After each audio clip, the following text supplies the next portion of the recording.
MD cat aspirants जो हमारी MD cat series follow कर रहे हैं, welcome back to our channel. आज की वीडियो आपके लिए बहुत इंपॉर्टेंट है क्योंकि आज मैं आपको एमडी कैट 2024 का कंप्लीट सिलेबस गाइड करने वाली हूँ। सिलेबस के बारे में आपको जानना इसलिए ज़रूरी है क्योंकि आपने फोकस स्टडी करनी है। एमडी कैट अच्छे मार्क्स में क्रैक करने का एक बहुत इम्पॉर्टेंट रूल ये है कि आपने फोकस स्टडी करनी है। ऐसा ना हो कि आप अपनी तैयारी को इतना फैला लें कि वो टॉपिक्स जो इम्पॉर्टेंट हैं, जो एमडी कैट सिलेबस में मेंशन्ड हैं, वो आपके रह जाएं। पीएमडीसी की वेबसाइट पे अभी तक एमडी कैट 2024 का सिलेबस अपलोड नहीं हुआ, वो अपडेट नहीं हुआ। एमडी कैट 2023 का सिलेबस मौजूद है। मैं आपके साथ एमडी कैट 2023 का डॉक्यूमेंट इसलिए शेयर कर रही हूँ क्योंकि आपका टाइम वेस्ट ना हो। आप जो ही एफएससी से फ्री होते हैं, आपने फ़ौरन अपनी तैयारी शुरू कर देनी है और आपकी तैयारी फोकस्ड होनी चाहिए based on MD CAT syllabus. इस दौरान अगर पीएमडीसी अपडेट करती है, जो कि मोस्ट प्रॉबेबली वो इसी सिलेबस को आगे फॉलो करने वाली है, लेकिन अगर फिर भी कोई चेंजेस आती हैं तो हम आपको अपडेट कर लेंगे। लेकिन आपने सिलेबस के इंतज़ार में अपनी तैयारी को डिले नहीं करना। आपका टाइम बहुत इंपॉर्टेंट है, बहुत कीमती है। एक एक दिन, एक एक मिनट, एक एक लम्हा आपका इंपॉर्टेंट है। मैं वो पूरा डॉक्यूमेंट अभी आपको दिखाऊंगी और उसको आपने किस तरीके से कॉम्प्रीहेंड करना है। उसमें कुछ ऐसी टर्म्स हैं जो आपको पता होनी चाहिए और उसकी बेसिस पे आपने आइडिया करना है कि आपने किन टॉपिक्स पे फोकस करना है। वो सब मैं आपको गाइड करूँगी। आप स्क्रीन पे ये देख सकते हैं, ये 2023 medical and dental colleges admission test का पीएमडीसी का डॉक्यूमेंट है। ये अभी तक 2024 का मैंने आपको बताया रीसेंट अपडेट नहीं हुआ, ये 2023 का ही डॉक्यूमेंट है। और अभी जब तक के डॉक्यूमेंट अपडेट नहीं हो जाता, आपने इसी को फॉलो करना है, आपने अपना टाइम वेस्ट नहीं करना। अब देखें, this is whole curriculum, biology, chemistry, physics, English, logical reasoning, सब इसमें कवर हो रहा है। चलें, अब सबसे पहले इसमें टेबल ऑफ कंटेंट्स उन्होंने दिया हुआ है, प्रीएम्बल है, उसके बाद स्ट्रक्चर, वेटेज, डिफ़िकल्टी लेवल है पेपर का, जो इम्पॉर्टेंट है, आपने उसको ज़रूर देखना है और समझना है। फिर biology, chemistry, physics, English, logical reasoning का सेपरेट उन्होंने ब्रेकअप दिया हुआ है। प्रीएम्बल में जो चीज़ इम्पॉर्टेंट है, जिसकी तरफ मैं आपकी तवज्जो दिलाना चाहती हूँ, वो ये है कि MD CAT will be a standardized multiple choice paper based examination. यानी आप सबको पता है कि हर प्रोविंस में डिफरेंट कंडक्टिंग बॉडी है जो इसको कंडक्ट कराता है, लेकिन पीएमडीसी ने इंश्योर किया है कि ये एक स्टैंडर्डाइज्ड टेस्ट होगा जिसमें across all the provinces syllabus same follow होगा। तो और इसमें एक और इम्पॉर्टेंट चीज़ ये है कि MD CAT is design to evaluate the problem solving, critical thinking and knowledge of natural, behavioral and social sciences concepts and principles of a candidate required to study medicine. So अब आगे इसको देखते हैं, structure, weightage and difficulty level. ये important है, इसको आप देखें इसलिए कि आपको थोड़ा आइडिया हो कि किस तरह के सवाल आते हैं एमडी कैट के पेपर में। देखिए, स्ट्रक्चर उन्होंने बता दिया कि टोटल नंबर ऑफ़ MCQs 200 होगा। ड्यूरेशन एमडी कैट 3.5 आवर्स, यानी वो तकरीबन 210 मिनट बनते हैं। रफली आप ये एस्टिमेट रखें कि you have 1 minute to solve 1 MCQ। And अगर आपकी प्रैक्टिस अच्छी है तो ये सफिशेंट टाइम होता है एक MCQ सॉल्व करने के लिए। पेपर बेस्ड MCQ होगा, यानी आपको बबल शीट दी जाएगी जिसमें आपने सर्कल्स को फिल करना होगा जो करेक्ट आंसर है। अब ये देखें, नेक्स्ट है कि जी minimum passing marks for medical college 65% and minimum passing marks for dental college 55%। अब इसका क्या मतलब है, यानी अगर एमडी कैट में आपके 65% से कम तो आप मेडिकल कॉलेज एडमिशन में लेटर ऑन जब मेरिट के लिए अप्लाई करेंगे तो आप अप्लाई ही नहीं कर सकते। और अगर आपके 55% से कम मार्क्स हैं तो आप डेंटल कॉलेज में भी एडमिशन के लिए अप्लाई नहीं कर सकते। अब इसका ये मतलब नहीं है कि ये बेयर मिनिमम 65% और 55% मार्क्स हैं और इसकी बेसिस पे आपका एडमिशन टेस्ट हो जाएगा। आपने 65%, 55% से बहुत ज़्यादा नंबर लेने हैं, मैक्सिमम पॉसिबल स्कोर करने की कोशिश करनी है ताकि आप compete कर सकें और मेरिट पे आपकी सिलेक्शन हो सके। ये पॉइंट नो नेगेटिव मार्किंग वाला बहुत इंपॉर्टेंट है। आपने कोई सवाल का जवाब खाली छोड़ के नहीं आना। अगर आपको कन्फ्यूजन है, किसी एक ऑप्शन की समझ नहीं आ रही, इवन देन आपने उसको खाली छोड़ के नहीं आना, कुछ भी उसको मार्क कर दें, हो सकता है कि वो आंसर ठीक हो जाए, बिकॉज नेगेटिव मार्किंग नहीं है। अगर नेगेटिव मार्किंग हो तो फिर आपको ख्याल रखना होता है कि आपने बहुत ज़्यादा मिस्टेक्स नहीं करनी, so ultimately you will lose your marks. अब देखें वेटेज उन्होंने बताई हुई है बायोलॉजी की, केमिस्ट्री, फिजिक्स, इंग्लिश। बायोलॉजी की यानी 200 जो क्वेश्चंस हैं उनमें से 68 क्वेश्चंस MCQs बायोलॉजी के होंगे, 54 केमिस्ट्री के होंगे, फिजिक्स के 54 होंगे, इंग्लिश के 18 होंगे, लॉजिकल रीजनिंग के 6 होंगे। अब ये देखें, आपको लग रहा होगा ये इंग्लिश 18 है सिर्फ, लॉजिकल रीजनिंग 6 मार्क्स का है, इसमें सिर्फ 6 सवाल हैं, तो इन पे शायद ज़्यादा तवज्जो देने की ज़रूरत नहीं है, लेकिन यही आपका मेक और ब्रेक वाले पोर्शन है। बायोलॉजी, केमिस्ट्री, फिजिक्स में सब ठीक अच्छा परफॉर्म कर रहे होते हैं। इंग्लिश और लॉजिकल रीजनिंग को आपने उतनी ही अहमियत देनी है जैसे आप बाकी साइंटिफिक सब्जेक्ट्स को दे रहे हैं, क्योंकि अगर आप इन में मार्क्स लूज़ करेंगे तो आप ओवरऑल 200 में से फिर आप मार्क्स लूज़ करेंगे, और अनफॉर्चुनेटली अगर फिर आपने MD-CAT में अच्छा स्कोर ना किया तो आप एडमिशन के लिए एलिजिबल नहीं हो सकेंगे और मेरिट पे नहीं आ सकेंगे। नेक्स्ट देख लेते हैं डिफ़िकल्टी लेवल। ये देखें, अब उन्होंने खुद आपको PMDC ने डिस्क्लोज़ किया हुआ है कि 20% MCQs ईजी होंगे, 60% MCQs मॉडरेट होंगे और 20% MCQs हार्ड होंगे। यानी 20% ईजी होंगे मतलब 200 में से 40 क्वेश्चंस ईजी होंगे, मॉडरेट क्वेश्चंस 120 होंगे आउट ऑफ 200 और हार्ड क्वेश्चंस होंगे 40। सो अब इस यहाँ पे इस डिफ़िकल्टी लेवल को देख के स्टूडेंट्स का दो तरह का रिस्पॉन्स आता है। एक ये कि वो रिलैक्स हो जाते हैं कि मोस्टली क्वेश्चंस मॉडरेट और इजी होने हैं, तो हार्ड क्वेश्चंस पे इतना फोकस करने की ज़रूरत नहीं है, तो वो 20% चंक यानी जो 40 मार्क्स आने हैं, 40 क्वेश्चंस जो हार्ड आने हैं वो उसमें फिर मार्क आ जाते हैं।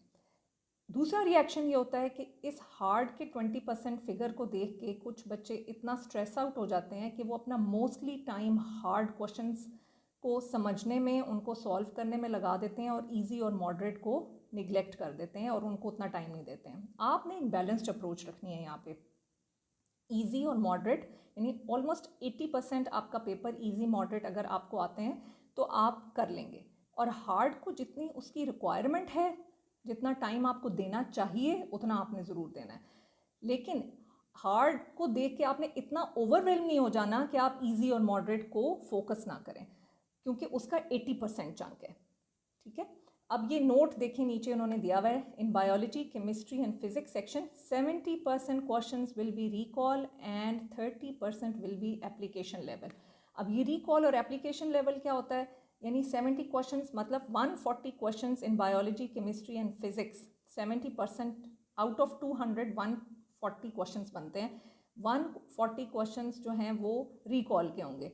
रिकॉल का मतलब ये है कि आपने एक कोई भी इंफॉर्मेशन पढ़ी, आपने उसको याद कर लिया, और क्वेश्चन का स्ट्रक्चर ऐसा होगा कि आप उस अपने रिकॉल को यूज़ करते हुए, अपनी नॉलेज को यूज़ करते हुए वहाँ उसको आंसर कर सकेंगे अगर आपने वो पढ़ा है और आपको उस वक्त याद है।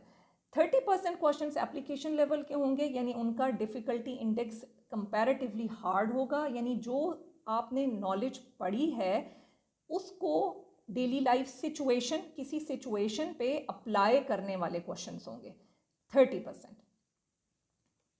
अब आ जाते हैं बायोलॉजी के कंटेंट पे।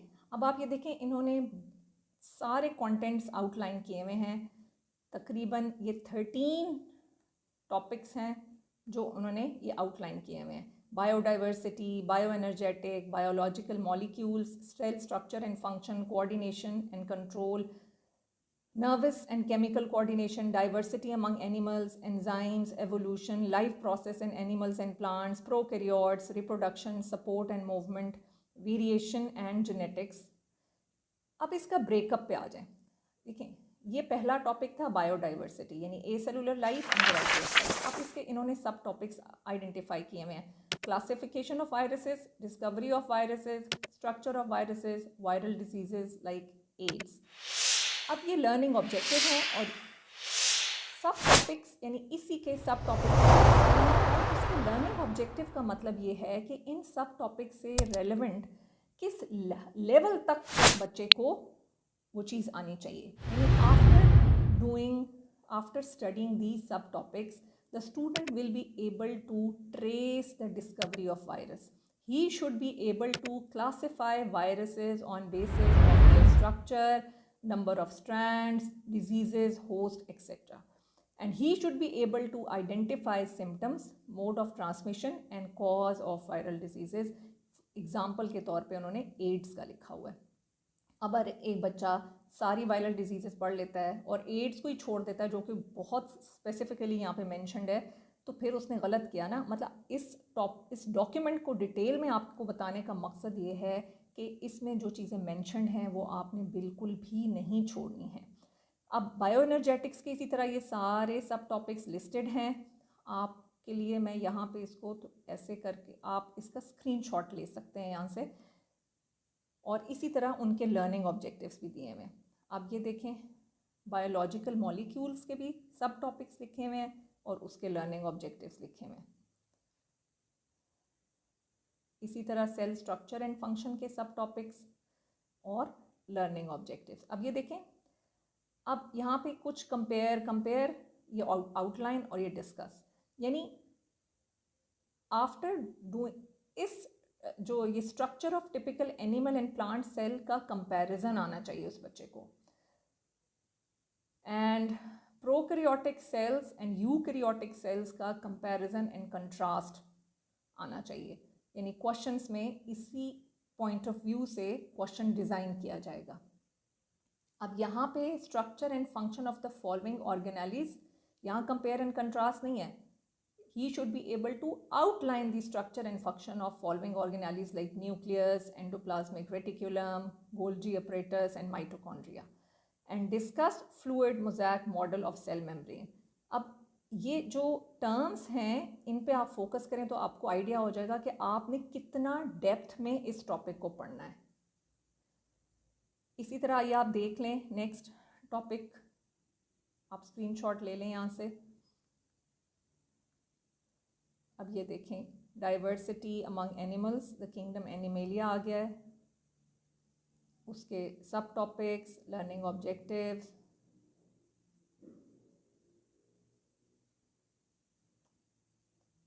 ये सब बायोलॉजी का ही चल रहा है अभी। ये देखें, अब प्रोकैरियोट्स का आप सब टॉपिक्स देख लें, उसके लर्निंग ऑब्जेक्टिव्स देख लें।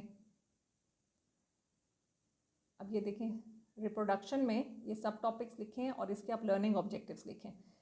Common sexually transmitted diseases along with their causative agents and main symptoms, इसको लिस्ट की हद तक, और ये डिस्क्रिप्शन, बाकी सबकी डिस्क्रिप्शन।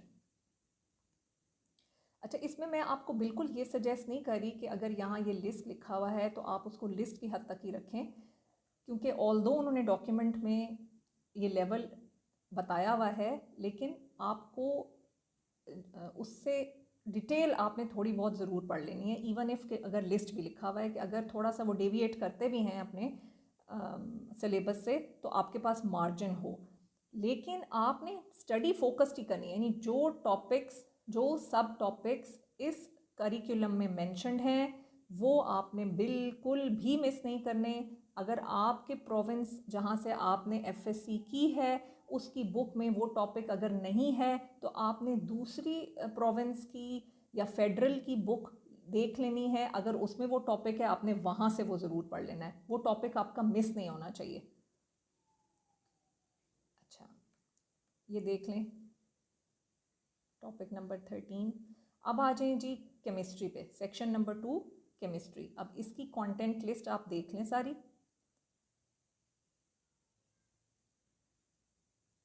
ये देख लें, मैं डिस्क्रिप्शन में डॉक्यूमेंट उसका लिंक शेयर कर दूंगी और मैसेज में भी पिन कर दूंगी, आपको ये डॉक्यूमेंट मिल जाएगा। लेकिन क्योंकि ये पीडीएफ फॉर्म में ही मुझे भी मिला है तो इसका उस तरह से आपको अगर वेब लिंक में शेयर कर दूं या फिर अगर ड्राइव में शेयर कर दूं, अदरवाइज़ आप यहाँ से ये स्क्रीनशॉट ले लें।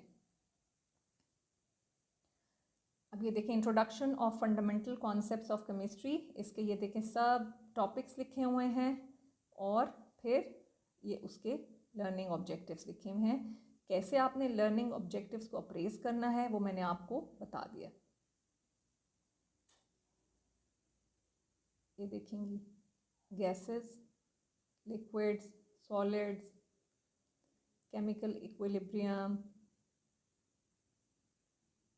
kinetic reactions, thermochemistry of and energetics of chemical reactions, electrochemistry, chemical bonding, S and P block elements, transition elements, fundamental principles of organic chemistry, उसके ये देखें सब टॉपिक, और ये हाइड्रोकार्बन्स के आप देखें कितने ज़्यादा लर्निंग ऑब्जेक्टिव्स हैं, और अल्काइल हेलाइड्स, फिर अल्कोहल्स एंड फिनोल्स। इसी तरह ये केमिस्ट्री का चलते जा रहे हैं। अब ये फिज़िक्स का कंटेंट स्टार्ट हो गया है, ये कंटेंट लिस्ट है of physics, and then coming again to sub topics and learning objectives. हर मेन टॉपिक का उन्होंने सब टॉपिक बताया हुआ है, उसके लर्निंग ऑब्जेक्टिव्स बताए हुए हैं। ये फोर्स एंड मोशन का है, ये वर्क, एनर्जी, ये देख लें आप। Then rotational and circular motion, ये आगे वेव्स के सब टॉपिक्स और उसके लर्निंग ऑब्जेक्टिव्स। अब कंटेंट देखें वेव्स का कितना है। फिर thermodynamics, electrostatistics, electrostatics, current electricity, electromagnetism, electromagnetic induction, electronics, dawn of modern physics, nuclear physics, and coming to English। अच्छा, इंग्लिश का सेक्शन मैं थोड़ा सा आपको एक्सप्लेन कर दूं, क्योंकि इसमें उन्होंने ये भी मेंशन किया है कि ना सिर्फ HSSC बल्कि CIE का भी इन्होंने ज़िक्र किया है कि उसके सिलेबस की रोशनी में पेपर बनाया जाएगा। So the aim of English section of MDCAT is to measure the applicant's skills in English language and to evaluate how prepared they are for undertaking graduate studies in medicine in English. This test applies a common standard to everyone to be able to evaluate the preparation of the applicants from different sectors, regions and socio-economic background. अच्छा, अब benchmark क्या है इस test का? This test is developed in light of the syllabus used not only in HSC but CIE. Since the students who take MDCAT, they come from a wide range of education contexts, the test comprises items that may be applied to a broad band of language competencies. Items यानी test में items means questions. So objective क्या है English के test का इनका? To ensure complete alignment between the English syllabus used in various sectors at the HSSC and CIE level and the test items, to create a balance of items from different benchmarks of the English syllabi outlined for MDCAT, and to make sure that difficult and ambiguous items beyond the scope of high school education are not included. ये बहुत important है कि ऐसा English का content that is not within the scope of high school education, this is not included. And अब ये देखें, अब इसमें आप ये देखें जो केमिस्ट्री, फिज़िक्स और बायोलॉजी में क्या इसका किस तरीके से ये डॉक्यूमेंट था कि उसमें कंटेंट थे, फिर सब टॉपिक्स थे और लर्निंग ऑब्जेक्टिव्स थे। यहाँ पे आपको ऑब्जेक्टिव बेंचमार्क नज़र आ रहा है। ऑब्जेक्टिव यानी अब पहला ऑब्जेक्टिव ये है कि आपसे उन्होंने ये पूछना है की वोकैबुलरी, ठीक। अब की वोकैबुलरी किस लेवल पे वो पूछेंगे वो ये बेंचमार्क आपको बताएगा। यूज वन और more of the following strategies to determine meaning of key vocabulary. Like वो आपसे कॉन्टेक्सचुअल क्लूज एंड इलस्ट्रेशंस की फॉर्म में पूछ सकते हैं, बैकग्राउंड और prior knowledge, morphology, syntax, phonics, knowledge of word relationships, knowledge of synonyms, antonyms and homophones. ठीक, अब इसमें कंटेंट क्या है? High and low frequency words from the course book or to be selected from similar contexts or the contexts in the HSSC and CIE students they may be familiar with. यानी routine में वो जिन उनकी book में जो vocabulary use हो रही है वो पूछी जाएगी. Then demonstrate control of tenses and sentence structure. Next objective ये है. अब इसमें क्या बेंचमार्क है? That the student should be able to use correct sentences and sentence structure in writing. And he should be able to identify mistakes in the use of tenses and sentence structure in written texts. इसमें कौन कौन से tenses शामिल हैं? Present, past, 4 types of sentences, conditionals, types of clauses and fragments. Then demonstrate the ability to differentiate between correct and incorrect structure of sentence and use of writing conventions of spelling, capitalization and punctuation. यानी गलत और सही sentence structure और ये writing convention, capitalisation, punctuation की identify और differentiate करना आना चाहिए. So you must identify sentences with correct grammatical and options दे दी जाएं और उसमें से वो कहें कि आइडेंटिफाई करें कि मिस्टेक कौन सी है या करेक्ट आंसर कौन सा है. ठीक है. और इसमें ये कंटेंट है टेक्स्ट प्रिस्क्राइब HSSC और CIE for differentiating between correctly and incorrectly written sentences. The test items to be selected from the type of tests written by HSSC and CIE students and from the context common to both the streams. ठीक है. Then demonstrate correct use of subject verb agreement and use of article and preposition. ये उसके benchmarks हैं, ये आप देख सकते हैं. That use correct subject verb agreement in written text. Identify mistakes in the use of subject verb agreement in the written text. Use appropriate articles and prepositions in different written contexts. और वही HSSC और CIE में जो text हैं जो और mostly जो common उनमें हैं वो इसमें इंक्लूड होंगे. और बाकी ये आप देख लें कंटेंट और उसका benchmark. Now coming to logical reasoning. ठीक है. लॉजिकल रीजनिंग वो सब्जेक्ट है जो आपने मैट्रिक, FSC, इनफैक्ट इससे पहले ना स्कूल में भी नहीं किया हुआ होता. तो ये थोड़ा सा ट्रिकी हो जाता है आप लोगों के लिए. ऑल्दो इसके कम हैं सवाल, लेकिन आपने इस पर फोकस करना है, इसकी प्रैक्टिस करनी है. इंग्लिश के क्वेश्चंस की भी आपने बहुत ज़्यादा प्रैक्टिस करनी है, तभी you will be able to crack these MCQs. अच्छा, इसमें आपकी कौन सी स्किल्स चेक की जा रही होती हैं? Critical thinking, letter and symbol series, logical deduction, logical problems, course of action and cause and effect. अच्छा, इसके इन्होंने सैम्पल क्वेश्चंस भी दिए हुए हैं. लाइक ये क्रिटिकल थिंकिंग से रिलेटेड इन्होंने ये एक क्वेश्चन दिया हुआ है. Read the following passage. ये पैसेज है, अहमद कंपनी से स्टार्ट हो रहा है. उससे पहले ये इंस्ट्रक्शन है.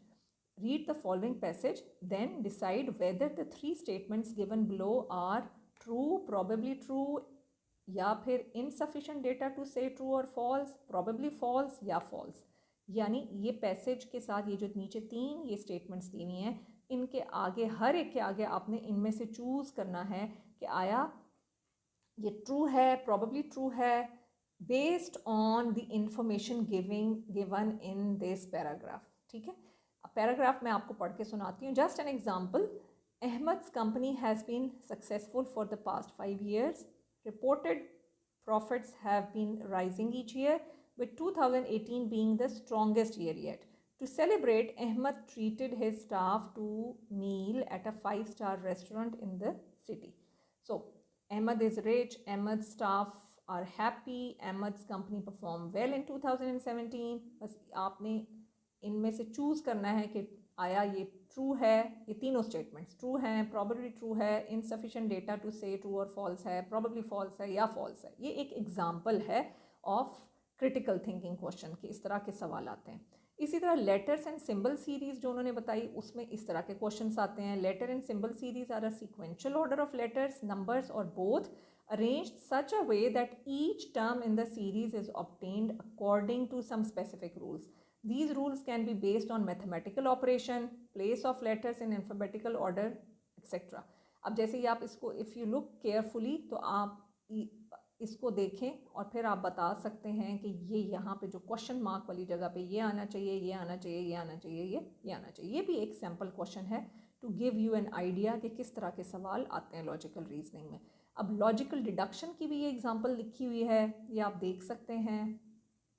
वीडियो बहुत लंबी हो जाएगी इसलिए मैं आपको एक एक क्वेश्चन पढ़ के नहीं दिखा रही। आप ये स्क्रीनशॉट ले लें और आप इसको देखें कि किस तरह के क्वेश्चंस होते हैं, और उन क्वेश्चंस की फिर आपने ज़बरदस्त सी प्रैक्टिस करनी है। अब लॉजिकल प्रॉब्लम्स किस तरह के आते हैं उसका भी सैम्पल क्वेश्चन दिया हुआ है। कोर्स ऑफ एक्शन के सवाल कैसे आते हैं उसका भी क्वेश्चन दिया हुआ है।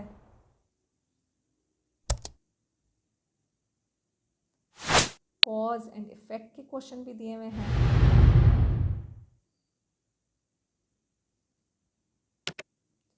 अब ये जो थीम्स उन्होंने आइडेंटिफाई की हैं, जैसे cause and effect, course of action, logical problems, logical deduction, और ये letter and simple and critical thinking. अब ये इन सब की आपने सेपरेटली जो क्वेश्चन बैंक अवेलेबल है उसकी आपने प्रैक्टिस ज़रूर करनी है। तो ये PMDC का सारा डॉक्यूमेंट मैंने आपके साथ शेयर कर दिया। I hope it was useful for you. आप इस डॉक्यूमेंट के अकॉर्डिंगली अपनी फोकस स्टडी करें। Stay tuned to this channel for more informative videos on MD-CAT series. अल्लाह हाफिज़। लाल सब्सक्राइब का बटन दबाएं और बेल आइकॉन प्रेस ज़रूर करें ताकि ऐसी ही मुफीद वीडियोस आपको बर वक्त मिलती रहें।